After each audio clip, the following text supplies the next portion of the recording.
নমস্কার বন্ধুরা, তোমরা কেমন আছো? আমি আবার অনেক দিন পর ইউটিউবে আসলাম। খুব বৃষ্টি হচ্ছে, তাই একটু ইলিশ মাছ নিয়ে এসেছি, রান্না করছি, তাই তোমাদের সঙ্গে একটু শেয়ার করলাম।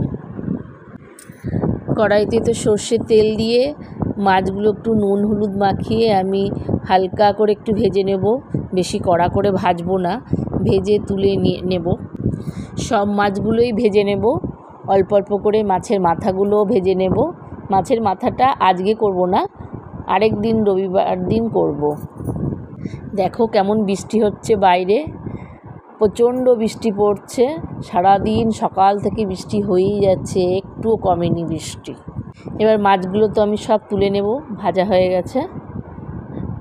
এবার এক এক করে মশলা এবার কি দেব দেখো।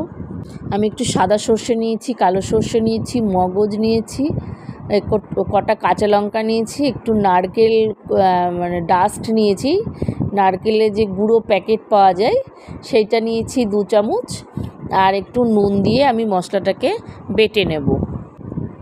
তো মশলা আমার বাটা হয়ে গেছে। এবার কড়াইতে শুকনো লঙ্কা তেজপাতা দিয়ে আমি মশলা যেটা পেস্ট করে রেখেছিলাম সেই পেস্টটা আমি দিয়ে দেব, সাথে একটু টক দই দেব, নুন হলুদ দিয়ে নিয়ে ভালো করে আমি ওকে একটু কষবো।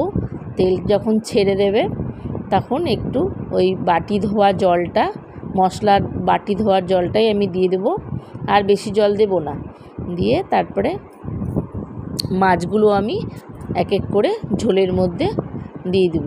একটু ফুটে উঠলে নামিয়ে দেবো, কারণ সর্ষে বাটা তো তিতা হয়ে যাবে না হলে, তাড়াতাড়ি না নামালে। ওই জন্য মাছগুলো এবার ছেড়ে দিয়ে একটু ফুটে উঠলেই আমি এটাকে নামিয়ে ফেলবো। দেখো আমার ইলিশ সর্ষে রেডি একদম। তোমাদের এই রেসিপিটা কেমন লাগলো বলো, তোমরা কেমন করে করো আমাকে কমেন্ট করে জানিও।